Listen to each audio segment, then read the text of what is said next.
اگر آپ تھوڑی دیر کے لیے رک کر سوچیں کہ آپ کی زندگی میں سب سے اہم چیز کیا ہے، سب سے قیمتی دولت کیا ہے، وہ کیا چیز ہے کہ جسے آپ سب سے زیادہ اہمیت دیتے ہیں، جس کی خوشی آپ کے لیے سب سے بڑی خوشی ہے اور جس کا غم آپ کے لیے سب سے بڑا غم ہو جاتا ہے۔ ان کے خوش ہونے پر آپ خوش ہونے لگتے ہیں اور ان کی تکلیف پر آپ دکھی ہونے لگتے ہیں، غمگین ہونے لگتے ہیں۔ یقیناً آپ سب سمجھ گئے ہوں گے کہ وہ پیاری ترین چیز ہماری اولاد ہے۔ انسان کو سب سے زیادہ خود اپنی ذات سے محبت ہوتی ہے، اور یہ ایک مانی ہوئی بات ہے، اور اپنے بعد پھر اپنے ہی حصے، اپنے وجود کے حصے، اپنے دلوں کے ٹکڑے، اپنی اولاد سے محبت ہوتی ہے۔ انسان اپنی زندگی میں کتنا بھی کامیاب ہو، لیکن اگر اس کی اولاد کامیاب نہیں تو اسے اپنی کامیابیاں بھول جاتی ہے۔ انسان خود کتنی بھی ترقی کر جائے، لیکن اگر اولاد در بدر کی ٹھوکریں کھا رہی ہو، بھٹک رہی ہو، تو انسان کو اپنی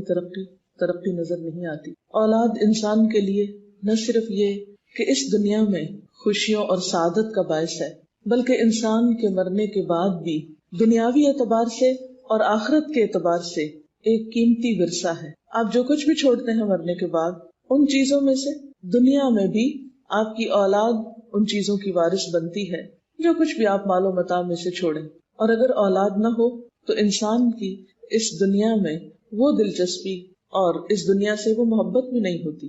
اسی لیے رسول اللہ صلی اللہ علیہ وسلم نے اولاد کے بارے میں فرمایا تھا کہ وہ مبخلۃ مجبنۃ، ایک ایسی چیز ہے کہ جس کی وجہ سے انسان بخل کا شکار ہوتا ہے، اور اسی کی وجہ سے انسان بزدلی کا شکار بھی ہوتا ہے، کمزور ہو جاتا ہے بہت ساری چیزوں میں۔ انسان بڑے بڑے فیصلے کرنا چاہتا ہے، لیکن اولاد اس کے پاؤں پکڑ لیتی ہے، اولاد اس کے بہت سے فیصلوں کو بدل ڈالتی ہے۔ انسان اپنے مال میں بہت سے لوگوں کو حصے دار بنانا چاہتا ہے، لیکن جب اولاد نظر آتی ہے تو پھر سب کچھ اسی کے لیے ہو جاتا ہے۔ اور انسان کیا چاہتا ہے کہ جب انسان اس دنیا سے جائے تو اس کے پیچھے اس کے بچے اس کی دنیاوی دولت کے وارث بنے، وہ پلے پھولے۔ لیکن ہم صرف دنیا کے لیے سوچتے ہیں، جبکہ ہماری اولاد ہماری آخرت کی ترقی اور ہماری آخرت کی منزلوں کی بلندی کا ذریعہ بھی ہو سکتی ہے، کیونکہ اولاد اگر انسان کے مرنے کے بعد اچھے کام کرتی ہے تو والدین کے درجوں کی بلندی کا ذریعہ ہوتی ہے۔ ایک حدیث پاک میں آتا ہے کہ ایک شخص مرنے کے بعد عالم برزخ میں جب اس کا درجہ بڑھایا جاتا ہے تو وہ پوچھتا ہے کہ یہ میرے ساتھ سب کچھ کیوں ہو رہا ہے، یعنی میرے ساتھ یہ اتنا اچھا سلوک کیوں ہو رہا ہے اور میرے درجے کیوں بلند ہو رہے ہیں؟ تو اسے بتایا جاتا ہے کہ یہ تمہاری اولاد کی دعا کی وجہ سے ہو رہا ہے۔ اور رسول اللہ صلی اللہ علیہ وسلم نے یہ فرمایا تھا، اذا مات ابن آدم انقطع عملہ، کہ جب انسان مر جاتا ہے، ابن آدم مر جاتا ہے تو اس کا عمل ختم ہو جاتا ہے، الا من ثلاث، سوائے تین چیزوں کے، صدقۃ جاریہ، ایسی جگہ پہ مال لگانا جس کا فائدہ بعد میں بھی اس کو ملتا رہے، یا پھر او علم ينتفع به، انسان ایسا علم چھوڑ جائے، ایسا سکھا جائے کہ جو لوگوں کو فائدہ پہنچاتا رہے، جس سے اور لوگ فائدہ اٹھاتے رہیں، یا پھر تیسری چیز ولد صالح يدعو له، نیک اولاد جو والدین کے لیے دعائیں کرتی۔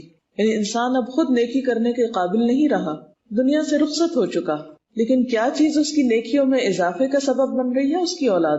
تو یہ تین چیزیں انسان کے مرنے کے بعد بھی انسان کے نیکیوں میں اضافے کا سبب بنتی ہیں، اور ان تین چیزوں میں بھی اگر آپ دیکھیں تو سب سے پیاری چیز آپ کی اور آپ کے قریب ترین چیز، آپ کے دلوں میں رہنے والی چیز آپ کی اولاد ہی ہوتی ہے۔ آپ کتنے بھی پڑھے لکھے ہوں، آپ کتنا بھی لوگوں کو سکھا رہے ہوں، تعلیم دے رہے ہوں، آپ کتنے بھی مالدار ہوں، لیکن اگر آپ کی اولاد نہیں، یا پھر اولاد ہے اور بگڑ چکی ہے، یا اس کی صحیح تربیت نہیں ہوئی، تو باقی نیکیاں بھی انسان کی بیکار ہوتی ہوئی نظر آتی، باقی خیر کے کام اور باقی محنت بھی بعض اوقات پھر بے فائدہ ہونے لگتی۔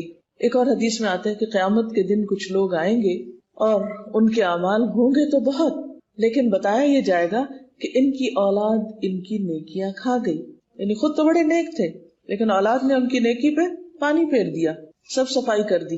دنیا میں بھی یہ ہوتا ہے، آپ کتنی بھی نیک نامی کمائیں لیکن بعض اوقات آپ کی نیک نامی کو بٹا لگانے والی اولاد ہی ہوتی۔ اسی لیے قرآن پاک میں اللہ سبحانہ وتعالی اولاد کو انسان کا دشمن بتاتے ہیں، اردو میں بھی یا پنجابی میں بھی ان کو میٹھا دشمن کہا جاتا ہے، کہ لگتے بہت پیارے ہیں لیکن سب سے زیادہ تکلیف بھی بعض اوقات بچوں ہی کی طرف سے پہنچتی۔ آپ مائیں اچھی طرح جانتے ہیں، ولادت کا مرحلہ ہو، یعنی بچوں کے پیدائش کا مرحلہ ہو، یا پھر اس کے بعد ان کی تربیت کا مرحلہ ہو، یا پھر بڑے ہو کر ان سے خدمت لینے کا معاملہ ہو، یہ سارے مراحل کس قدر تکلیف دہ، صبر آزما اور انتظار والے ہوتے ہیں. اور ہماری عام دعاؤں میں ایک دوسرے کے لیے کیا ہوتا ہے، اللہ تمہیں اولاد کی خوشیاں دیکھنا نصیب کرے، کیونکہ واقعی انسان کے لیے ایک بہت بڑی خوشی کا ذریعہ بھی ہے اولاد.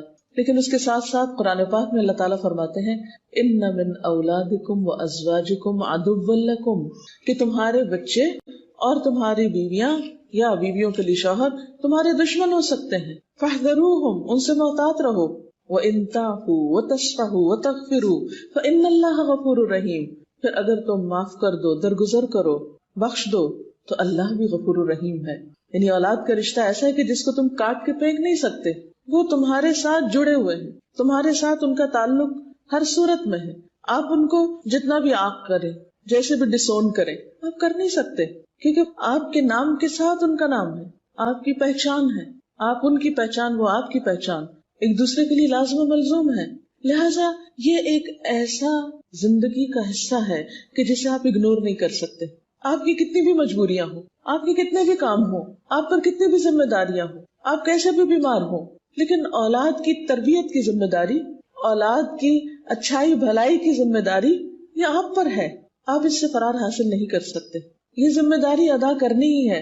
اور اس کے لیے قرآن پاک میں اللہ سبحانہ وتعالیٰ فرماتے ہیں یا ایھا الذین آمنوا قوا انفسکم واہلیکم نارا، اے لوگو جو ایمان لائے ہو، اپنے آپ کو اور اپنے گھر والوں کو آگ سے بچاؤ. پہلے اپنے آپ کو اور پھر اپنے بال بچوں کو آگ سے بچاؤ. لہٰذا ایک عام انسان کی حیثیت میں اور خصوصاً مسلمان والدین کی حیثیت میں جہاں ہمارے اوپر ذمہ داری ہے اولاد کو کھلانے پلانے کی، ان کی صحت صفائی کی، ان کو ادب آداب سکھانے کی، وہاں ان کے ایمان اور دین کی حفاظت کی ذمہ داری بھی ہم پر. اور قیامت کے دن اس کے بارے میں پوچھ ہوگی. حدیث پاک میں آتا ہے کلکم راعٍ وکلکم مسئول عن رعیتہ، تم میں سے ہر شخص نگران ہے اور ہر ایک سے اس کی رعایا کے بارے میں سوال ہوگا، پوچھا جائے گا. اور اس میں عورتیں بھی ذمہ دار ہیں. فالمرأة راعیۃ فی بیت زوجہا ومسئولۃ عنہا، عورت اپنے شوہر کے گھر میں نگران ہے، باہر کے کاموں کی نگران نہیں ہے. باہر کے شوہر کے بزنس کی نگران نہیں بنائی گئی، لیکن گھر کی زندگی میں شوہر کی عدم موجودگی میں عورت کی ذمہ داری ہے. راعیۃ فی بیت زوجہا ومسئولۃ عنہا، اور قیامت کے دن اس سے اس ذمہ داری کے بارے میں سوال ہونے والا ہے. یہ وہ چیز ہے جس کے بارے میں پوچھا جائے گا. اگر آپ ان کو بہت اچھا کھلا نہیں سکتے، بہت اچھا پلا نہیں سکتے، بہت اچھا گھر نہیں لے کر دے سکتے، طرح طرح کے کھلونے نہیں لے کر دے سکتے، ان کی ہر خواہش پوری نہیں کر سکتے، تو پوچھ نہیں ہوگی، اس کا امتحان نہیں ہوگا. لیکن اگر وہ دین سے دور ہو گئے، بھٹک گئے، انہوں نے دین کا رستہ چھوڑ دیا، ان کے ایمان میں خلل آ گیا، تو ضرور پوچھ ہوگی. لہذا اس پوچھ سے پہلے، اس سوال سے پہلے ہمیں اس دنیا میں، اس وقت میں، اس مہلت سے فائدہ اٹھاتے ہوئے اپنے آپ کو تیار کرنا ہے جواب کے لیے. اور ہمارا یہ جواب کسی معمولی ہستی کے سامنے نہیں ہے، اس ہستی کے سامنے ہے جو عالم الغیب والشہادہ ہے، غیب اور حاضر سب کو جاننے والا ہے. دلوں کے چھپے ہوئے خیالات اور وسوسے اور نیتیں اور ارادے اس کے لیے چھپے ہوئے نہیں ہیں، یہ سب کچھ اس کے سامنے ظاہر ہے. اس لیے ہم انسانوں کے سامنے تو عذر کر سکتے ہیں، کسی انسان کو تو بہلا سکتے ہیں، کسی انسان کو تو کہہ سکتے ہیں ہماری بڑی مجبوریاں ہیں، ہم پہ بڑی ذمہ داریاں، ہم پہ بہت بوجھ ہے، ہمارے پاس وقت نہیں ہے، ہمیں فرصت نہیں ہے. لیکن اللہ تعالیٰ کے سامنے ہم یہ عذر اور بہانے نہیں کر سکتے، کیونکہ اس کو پتا ہے کہ ہماری کون سی مجبوری کیسی ہے اور کتنی ہے، اور کہاں ہم وقت کس کام میں لگاتے ہیں جو وقت ہم کسی اور زیادہ بہتر اور تعمیری کام میں لگا سکتے ہیں. کیونکہ بعض اوقات ہمارے پاس وقت ہوتا ہے لیکن اس وقت کو ہم صرف اور صرف انٹرٹینمنٹ میں گزارنا چاہتے ہیں. ہم بھی کام کر کے لوٹے ہیں، بچے پڑھ کر لوٹے ہیں، اب کون بیٹھ کے ان کی تربیت کرے، کون ان کو بیٹھ کے پوچھے کہ تمہیں باہر کیا مشکل پیش آئی، کیا سن کر آئے ہو، کیا دیکھ کر آئے ہو، کیا سوچتے ہو، تمہارے دل میں کیا خیالات ہیں، اس کے بارے میں ہم جاننے کی زحمت ہی گوارا نہیں کرتے. وہ ایک اور سوچ میں جا رہے ہیں، وہ ایک اور دنیا میں رہتے ہیں، ہم ایک اور دنیا میں رہتے ہیں. اتنی بڑی خلیج، اتنا بڑا فاصلہ ہوتا چلا جا رہا ہے، یہ کیسے کم ہوگا؟ اس کے لیے صرف ایک خواہش اور صرف امید اور انتظار ہی کافی نہیں، اس کے لیے سنجیدگی سے ہمیں کچھ کرنا ہوگا، اور اپنے لیے کرنا ہوگا، کسی دوسرے پر کچھ احسان نہیں، اپنے فائدے کے لیے، اپنے بچوں کے فائدے کے لیے، اپنی آئندہ نسلوں کے فائدے کے لیے ہمیں اپنی یہ ذمہ داری نبھانی ہوگی، اپنی آخرت میں جواب دہی کرنے کے لیے، کیونکہ اللہ سبحانہ و تعالیٰ کا وعدہ ہے کہ جو نیک لوگ ہوں گے ہم قیامت کے دن ان کی اولاد کو بھی ان کے ساتھ ملا دیں گے. یعنی اگر والدین کے درجے بلند ہیں یا اولاد کے بلند ہیں تو ان کو وہاں پر اکٹھا کر دیا جائے گا، اور کسی ایک کے عمل میں کمی نہیں کی جائے گی. جو نیچے کے درجے والا ہوگا وہ اوپر کر دیا جائے گا، ملا دیا جائے گا. لیکن اگر اولاد نافرمان ہے تو پھر وہ تو دنیا میں بھی انسان کو چھوڑ جاتی ہے، قیامت کے دن تو بہت ہی دوری ہو جائے گی. آپ دیکھیے حضرت نوح علیہ السلام آخری وقت میں اپنے بیٹے کو پکارتے ہیں، یا بنی ارکب معنا، اے بچے ہمارے ساتھ سوار ہو جاؤ. لیکن بچہ ابھی بھی نہیں سن رہا. ساری زندگی سمجھاتے ہیں، سکھاتے ہیں، کوئی کوتاہی نہیں کرتے. ان کے 4 بچے تھے، 3 بچے بہت ہی نیک اور بہت ہی اچھے نکلے. نوح علیہ السلام کے بچوں میں سے ایک بچہ جس کی کمپنی اچھی نہیں تھی، وہ آخری وقت تک بھی سمجھ کر نہ دیا. تو اس نے کہا سآوی الی جبل یعصمنی من الماء. جب طوفان آیا، جب بارش آئی، جب زمین سے پانی ابلنے لگا تو نوح علیہ السلام کشتی میں سوار ہوئے اپنے گھر والوں کے ساتھ. تو انہوں نے پکارا کہ آؤ بچے ہمارے ساتھ، تم بھی آ جاؤ، ابھی بھی ایمان لے آؤ. کہنے لگا کہ نہیں، میں وہ پہاڑ پہ چڑھ جاؤں گا. سآوی الی جبل، میں پہاڑ پہ پناہ لوں گا، یعصمنی من الماء، مجھے وہ پانی سے بچا دے گا، میں نہیں ڈوبتا، فکر نہیں کرے میری، اپنا کام کریں آپ. نوح علیہ السلام رو کے پکارتے ہیں، قال لا عاصم اليوم من امر اللہ. بیٹے آج اللہ کے حکم سے کوئی بھی تمہیں بچا نہیں سکتا، کوئی بھی چھڑانے والا نہیں، کوئی کام نہیں آ سکتا. اور ابھی ان کی گفتگو جاری تھی، وحال بینہم الموج فکان من المغرقین. ایک موج آئی اور باپ بیٹے کے درمیان فاصلہ کر گئی اور بیٹا غرق ہو کر رہ گیا. پیغمبر ہیں، 950 سال تبلیغ کر رہے ہیں، اللہ کی خاطر دن رات دوڑ دھوپ کرنے والے ہیں، کسی لمحے کچھ بھی کمی نہیں کرتے اللہ کی عبادت میں، اللہ کے پسندیدہ ترین بندوں میں سے ہیں. لیکن اپنے بچے کے معاملے میں وہ بھی بے بس ہیں، اپنے بچے کو نہیں بچا سکے، اپنی بیوی کو نہیں بچا سکے. تو کسی بھی انسان کی نیکی دنیا میں تو اس کی اولاد کے لیے ہو سکتا فائدہ مند ہو، لیکن آخرت میں اگر ایمان نہیں، اگر عمل صالح نہیں، تقوی نہیں، تو اولاد کو ہم بچا نہیں سکتے قیامت کے دن. دنیا میں تو بعض اوقات بہت سے طریقوں سے ہم کسی نہ کسی طرح ان کو کھینچ تان کے کسی ایک مقام پر لے ہی آتے ہیں، لیکن آخرت میں نہیں لا سکیں گے. اللہ تعالیٰ کا عدل بالکل بے لاگ ہے، اس میں کوئی بے انصافی نہیں. لہٰذا وہ دن کہ جس میں کوئی کسی کے کام نہیں آئے گا، وہ دن کہ جس میں سارے رشتے ایک دفعہ ختم ہو جائیں گے. نفخ فی الصور فلا انصاب بینہم یومئذ ولا ہم یتساءلون. جب سور پھونکا جائے گا تو آپس میں کوئی رشتہ داریاں باقی نہیں رہیں گی، کوئی ایک دوسرے کو پوچھے گا بھی نہیں. وہاں تو ہر ایک دوسرے سے بھاگے گا. یوم یفر المرء من اخیہ وامہ وابیہ وصاحبتہ وبنیہ لکل امرئ منہم یومئذ شأن یغنیہ. جس دن بھاگے گا انسان، یوم یفر المرء من اخیہ، اپنے ہی بھائی سے، وامہ، اپنی ہی ماں سے، وابیہ، اپنے ہی باپ سے، وصاحبتہ، اپنی بیوی سے، وبنیہ، اور اپنے بیٹے سے. لکل امرئ منہم یومئذ شأن یغنیہ. ہر شخص پر اس وقت ایسی حالت ہوگی جو اسے دوسرے سے بے نیاز کر دے گی. لہٰذا جو خیر خائی کرنی ہے ہمیں آج کرنی ہے، جو کچھ دینا ہے بچوں کو آج دینا ہے. اب سوال یہ پیدا ہوتا ہے کہ کیا دیں، پھر کیا کریں؟ اگر واقعی آپ سمجھتے ہیں کہ یہ ہماری ذمہ داری ہے، اگر آپ یقین مانتے ہیں اس بات کو کہ اس کے بارے میں قیامت کے دن ہم سے پوچھا جائے گا، اور اگر آپ سمجھتے ہیں کہ آپ کی اولاد کی نیکیاں آپ کے حق میں صدقہ جاریہ ہوں گی، تو آئیے پھر کچھ چیزیں آپ کی خدمت میں رکھوں گی کہ جن کا آپ کو ہر صورت خیال کرنا ہوگا، دنیا کی کامیابی کے لیے بھی ان کی اور آخرت کی. کیونکہ جب اولاد نیک ہوتی ہے نا، اس کے اندر سارے اچھے اخلاق ہوتے ہیں، وہ خدا کا خوف رکھتی، تو وہ آپ کو بھی حق دے گی اور وہ باقی انسانوں کو بھی حق دے گی. پھر وہ کسی پر بھی ظلم کرنے والے نہیں ہوں گے، کیونکہ اللہ کی محبت اور اللہ کا خوف انسان کو ایک بہترین انسان بناتا ہے. ایسا انسان وعدہ خلاف نہیں ہوتا، جھوٹ نہیں بولتا، کسی کو دھوکہ نہیں دیتا، خیانت نہیں کرتا، وہ ہر ایک کا حق پہچانتا ہے، وہ اپنی ذمہ داریوں کو ادا کرنے والا ہوتا ہے. اگر آج ہم دیکھیں کہ اولاد کے ہاتھوں ہمیں بسا اوقات طرح طرح کی مشکلات ان کی شادی کرنے کے بعد، ان کے میچور ہونے کے بعد، ان کے کاروبار کرنے کے بعد بھی بعض اوقات بہت سی پریشانیاں ہمیں جو ان کی طرف سے پہنچتی ہیں، ان میں ایک بہت بڑا سبب ہوتا ہے کہ ان کے کردار میں وہ پختگی نہیں ہوتی، وہ میچورٹی ان کے اندر نہیں ہوتی، وہ چیز ان کے اندر نہیں ہوتی جو ہونی چاہیے، جس کی وجہ سے وہ اپنی زندگی کے بہت سے معاملات خود بھی حل کر سکیں۔ تو آئیے دیکھتے ہیں کہ ہمیں کیا کرنا ہے۔ اولاد کی تربیت کے بارے میں یہ بات یاد رکھیے کہ اولاد کی تربیت ان کی پیدائش کے بعد نہیں، ان کی پیدائش سے پہلے شروع ہوتی۔ اب آپ چونکہ مکس کراؤڈ ہے، بہت سے لوگ ایسے ہوں گے کہ جو ابھی اس مرحلے میں داخل ہی نہیں ہوئے، اس میں بعض بچیاں ہوں گی جن کی شادی نہیں ہوئی، بعض ایسی ہیں کہ جو ابھی اس مرحلے میں ہے، اور ہو سکتا ہے کہ آئندہ کئی بچوں کی ماں بنے، یا یہ کہ آپ نانی دادی بن چکی ہیں تو آپ کے گھر میں بچوں کی پیدائش ہو، یا یہ کہ آپ کے بچے بڑے ہو چکے ہیں تو آپ کو مشکلات پیش آ رہی ہیں۔ تو چونکہ مجھے ان سارے گروپس کو باری باری دیکھنا ہے، اس لیے میں مختصراً ہر گروپ کے بارے میں کچھ بات کروں گی۔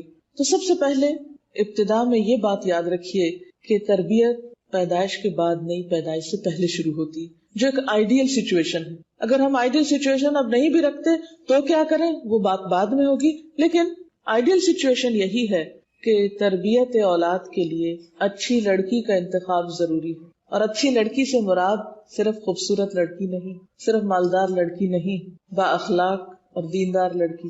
رسول اللہ صلی اللہ علیہ وسلم نے فرمایا کہ عورت سے 4 چیزوں کی بنیاد پہ شادی کی جاتی، اس کے نام نسب، اس کے مال، اس کی خوبصورتی اور اس کے دین کی بنیاد پر۔ تو تم دین والی کو اختیار کرو، تمہارے ہاتھ خاک آلود ہوں۔ یہ ایک محاورہ ہے، پیار کی ڈانٹ ہے کہ سختی سے تھوڑا سا ڈانٹ کے کہا کہ تم جب عورت کا انتخاب کرو تو اس کے دین کو دیکھو، اخلاق کو دیکھو، کیونکہ ایک با اخلاق انسان، ایک سلجھا ہوا انسان پورے خاندان کی اصلاح کا ذریعہ بنتا ہے، اور ایک بد اخلاق انسان، ایک بد زبان انسان، خواہ وہ کتنا بھی خوبصورت ہو، کتنا بھی مالدار ہو، بعض اوقات پورے خاندان میں پھوٹ ڈال دیتا ہے۔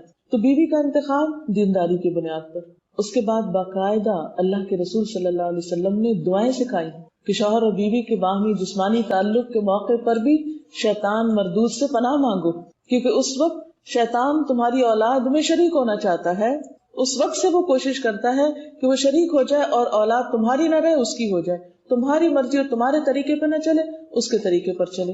لہذا اس وقت بھی وہ اپنا کام کرنا نہیں چھوڑتا، لہذا مسنون دعا سکھائی گئی۔ پھر اس کے بعد یہ ہے کہ پریگننسی کا جو مرحلہ آتا ہے، تو ڈیورنگ پریگننسی اب دیکھیں کہ بچہ اپنی ساری خوراک کہاں سے لے رہا ہوتا ہے؟ ماں کے خون سے۔ ماں جو کچھ کھاتی، جو کچھ سوچتی، جو اس کی جذباتی کیفیات ہوتی، جیسی اس کی ذہنیت ہوتی، وہ انڈائریکٹلی بچے پر اثر انداز ہو رہی ہوتی۔ جیسے وہ ماں کے خون سے غذا لے کے نشو و نما پا رہا ہوتا ہے، ایسے ہی ماں کے خیالات اور ماں کے روٹین اور ماں کے جو طریقے ہیں وہ بھی اس پر اثر انداز ہو رہے ہوتے ہیں۔ لہٰذا اس دوران ماں کو خاص طور پر اپنی سوچ پازیٹو رکھنی چاہیے، مثبت سوچ، جلنا، کڑنا، رونا، دھونا، غم اٹھانا۔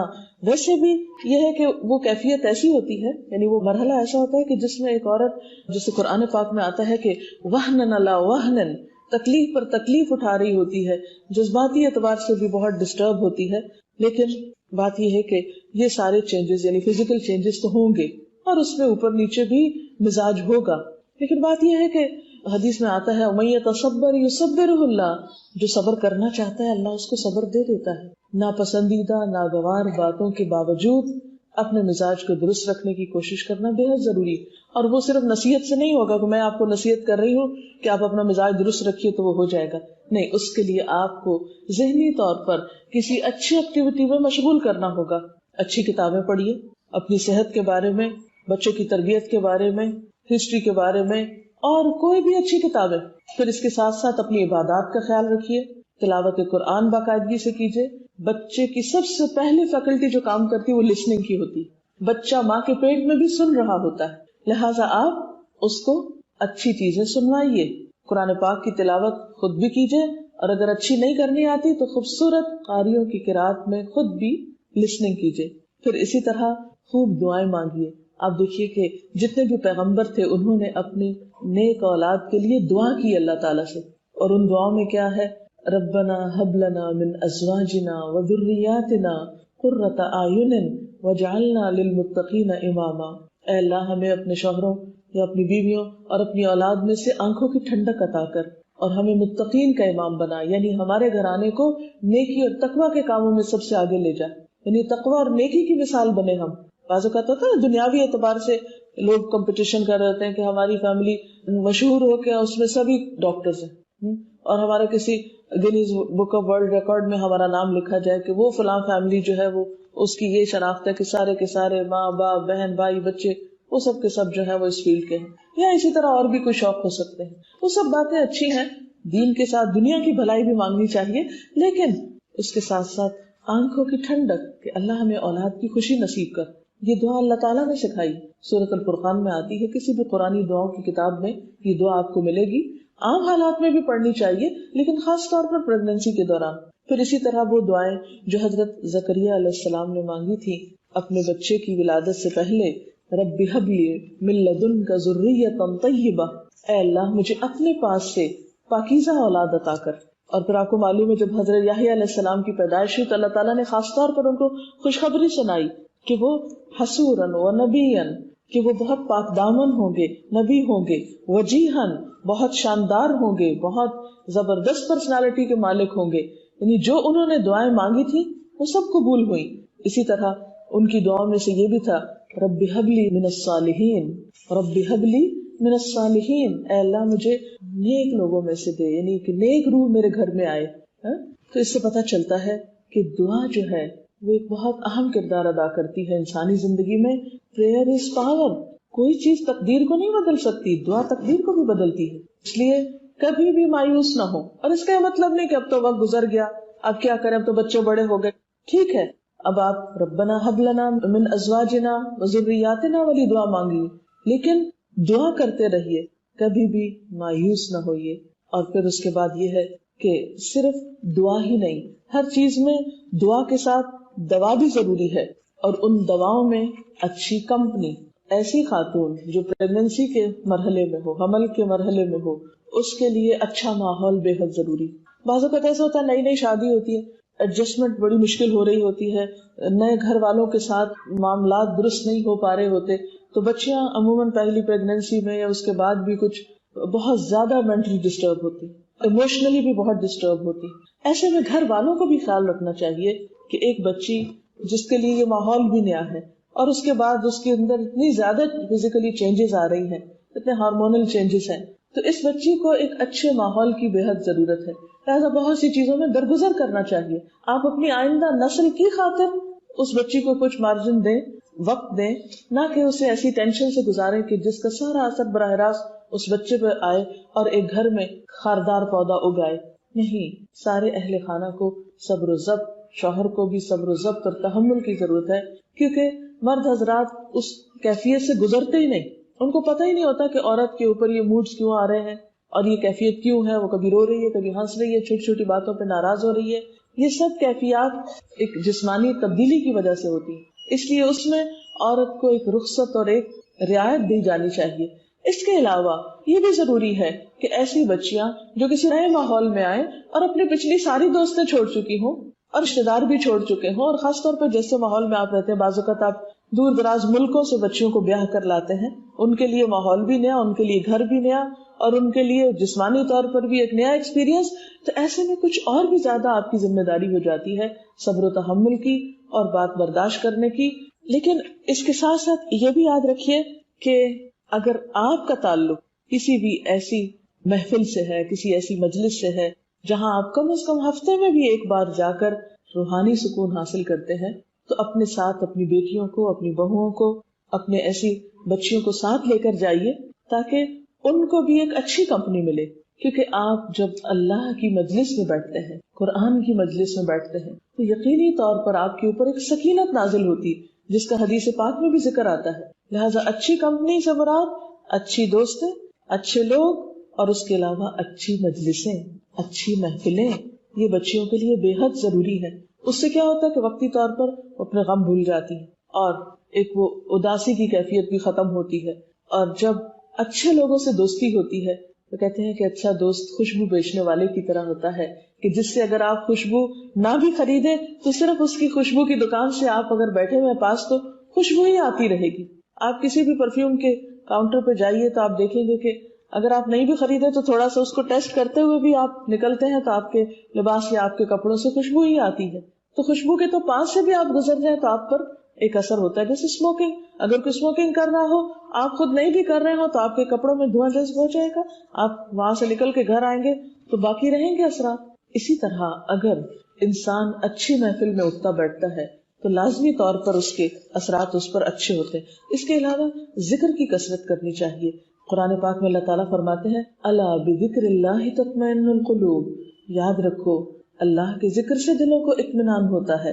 پھر اسی طرح یہ ہے کہ جب پیدائش کا مرحلہ ہو، یعنی ولادت ہو رہی ہو، اس وقت آیت الکرسی پڑھنی چاہیے کیونکہ اس سے شیطان دور ہوتا ہے. اور جب بچہ پیدا ہو جائے تو اس کے کان میں آذان دینی چاہیے کیونکہ آذان سن کے بھی شیطان بھاگتا ہے. آپ صلی اللہ علیہ وسلم نے حضرت مریم کی مثال دے کر فرمایا کہ ہر بچے کو پیدا ہوتے ہی شیطان ٹھوکا لگاتا ہے سوائے مریم کے اور عیسیٰ ابن مریم کے، کیونکہ ان کی والدہ نے دعا کی تھی. اب آپ دیکھیے آپ صلی اللہ علیہ وسلم بتا رہے ہیں کہ ان کی والدہ نے دعا کی تھی تو اللہ تعالیٰ نے ان کو شیطان سے بچا کے رکھا. آپ بھی یہ دعا کر سکتے ہیں، یہ دعا کو خاص نہیں تھی ان کے لیے، آپ کے لیے بھی ہے. اور وہ دعا کیا تھی؟ انی اعیذھا بک وذریتھا من الشیطان الرجیم. یا اللہ میں اس بچی کو اور اس کی آئندہ آنے والی نسل کو، اب دیکھیں کتنی دور تک سوچ رہی تھی وہ، اس کی آئندہ آنے والی نسل کو شیطان مردود سے بچا کر تیری پناہ میں دیتی ہوں، تیری حفاظت میں دیتی ہوں. لہذا کتنی ضروری ہے یہ بات کہ ہم ہر مرحلے پر چوکنے رہیں، ہر موڑ پر ہم خیال رکھیں اور کسی وقت بھی غافل نہ ہوں. پھر اسی طرح جب بچہ پیدا ہو تو اس پر خوشی کا اظہار کریں. ہمارے ہاں عام طور پر یہ ہوتا ہے جب بیٹی پیدا ہوتی ہے تو سب کے منہ لٹک جاتے ہیں، حالانکہ آپ کو نہیں پتا کہ آپ کے لیے خوش قسمتی کا باعث کون ہو، بیٹا ہو یا بیٹی.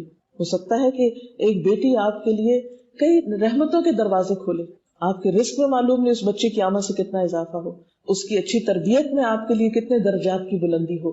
لہٰذا بچے کی پیدائش پر گھر والوں کو، خاص طور پر ایک دوسرے کو اور باقی دوست رشتہ داروں کو بھی مبارک دینی چاہیے. حضرت حسن بصری نے ایک بچے کی پیدائش پر یوں دعا دی کہ اللہ نے جو بچہ تمہیں دیا ہے اس میں تمہارے لیے برکت ہو، شکر کی توفیق ہو، یہ بچہ نیک اور پارسا بنے، صحت اور لمبی عمر پائے. یعنی ایک دعا کا نمونہ ہے یہ، اس طرح کی دعائیں دی جا سکتی ہیں.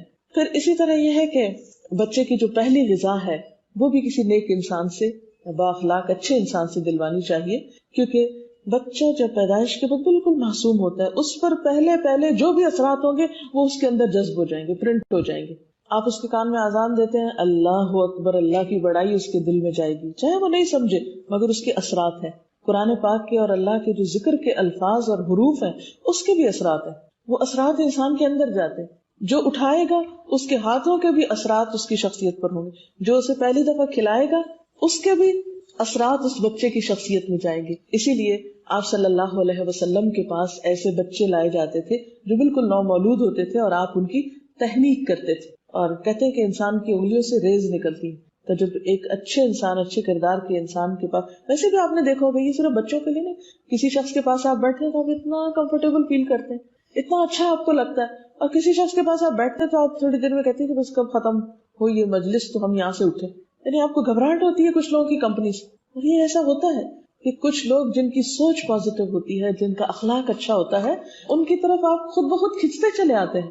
ان کے اندر ایک خاص کشش ہوتی ہے. تو نیکی اپنے اندر ایک کشش رکھتی ہے. کشش محض لباس میں نہیں ہوتی، کشش محض کسی میک اپ میں نہیں ہوتی، کشش شخصیت کی خوبصورتی میں ہوتی، کشش دل کی خوبصورتی میں ہوتی. لہٰذا اس خوبصورتی کو منتقل کیا جاتا ہے بچوں کی طرف. پھر اسی طرح ماں کا دودھ پلانا، یعنی اگر تحنیک کے بعد ماں اپنا دودھ پلائے تو بچے اور ماں کے درمیان ایک قریبی تعلق پیدا ہوتا ہے.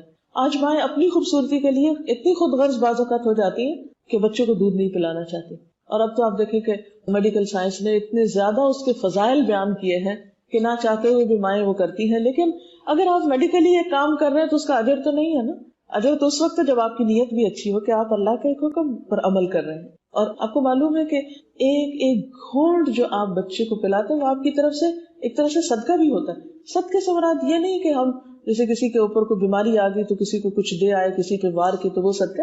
صدقے مراد یہ کہ ایک ایک قطرے کا اجر آپ کی طرف سے لکھا جاتا ہے. وہ جو کچھ آپ دیتے ہیں وہ آپ کے نامہ اعمال میں شمار ہوگا کہ آپ نے اپنے جسم کا ایک حصہ اپنے اندر سے اپنی غذا سے ایک چیز نکال کر ایک بچے کی پرورش میں استعمال کی. لہٰذا اس کو بھی بہت خوشی کے ساتھ کریے. اب دیکھیے کہ بعض اوقات بچے بہت تنگ کرتے ہیں، اس وقت مائیں پھر بعض اوقات بد دعائیں دینے لگتی ہیں. کبھی بھی ایسا نہیں کرے. کتنا بھی غصہ آئے بچوں پر، کتنا بھی تکلیف ہو. بعض اوقات بچوں کے دانت جب نکلتے وہ کاٹتے ہیں ماں کو دودھ پلاتے تو بے اختیار ماں کی زبان سے بعض اوقات بہت خراب لفظ بھی نکل جاتے. نہیں معلوم نہیں کس وقت کی کیا دعا اٹھا لی جائے, قبول ہو جائے اور پھر ساری زندگی آپ اس پہ پچھتائیں.